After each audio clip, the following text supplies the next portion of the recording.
After 2 years of chaos in these Brexit negotiations, the deadline for actually finishing this deal is in just 4 weeks' time. That's because of a whole bunch of stuff they have to do before we actually leave next March. And back in 2016, most people, on both sides, thought the EU and the UK would probably come to some sort of good deal.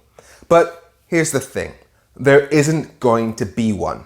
Now, I'm not just talking about the fact that European countries are always going to be the best place for us to sell and buy from because they're physically closest to us, and that because the EU countries make rules together, it makes it cheaper to buy and sell between countries, which lowers prices for you. But because of the Good Friday Agreement, it is literally impossible to find a deal that respects both the wishes of Brexit voters and the integrity and security of the United Kingdom.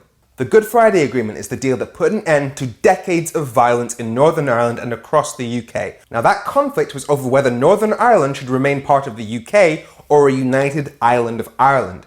And they found a compromise whereby Northern Ireland would stay officially part of the UK, but have an open border, no checks, no security features, no customs barriers, between Northern Ireland and the Republic of Ireland. So here's why Brexit does not work with that. If we start making different laws and start importing products which don't meet the rules of the EU, now that means that products that are legal in Northern Ireland stop being legal in the Republic of Ireland. And the Republic of Ireland, as an EU member, in order to protect its citizens, it must check lorries that cross between the two. But how are you going to do those checks without creating an enforced border between the North and the South, violating the Good Friday Agreement? Let's not forget, Brexit is not some 4-year pet project. It is a long-term thing that needs long-term solutions to prevent smuggling and to ensure consumer protection. The only way to avoid creating such a border is for the United Kingdom to remain within the rule system of the EU. But if that happens, what the hell was the point in Brexit? Right now we have one of the biggest voices in setting the rules of the EU, and you want to give that up so we can be bound to following the rules of the EU but having no say over them? Brexit was supposed to be us taking back control, not giving it up.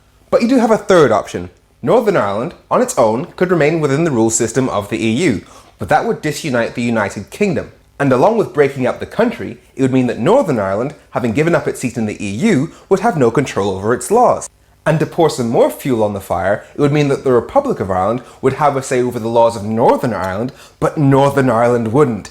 That would piss a lot of people off. So that means that we have 3 options when it comes to Brexit. We can fundamentally undermine an agreement that brought about peace after 3,600 deaths across the UK, we can break up the United Kingdom, or we can end up with less control after people specifically asked for more. So tell me which one of those options the government would go for, or the Parliament would go for, or most importantly, tell me which one of those options has the support of the British people. So is Brexit dead?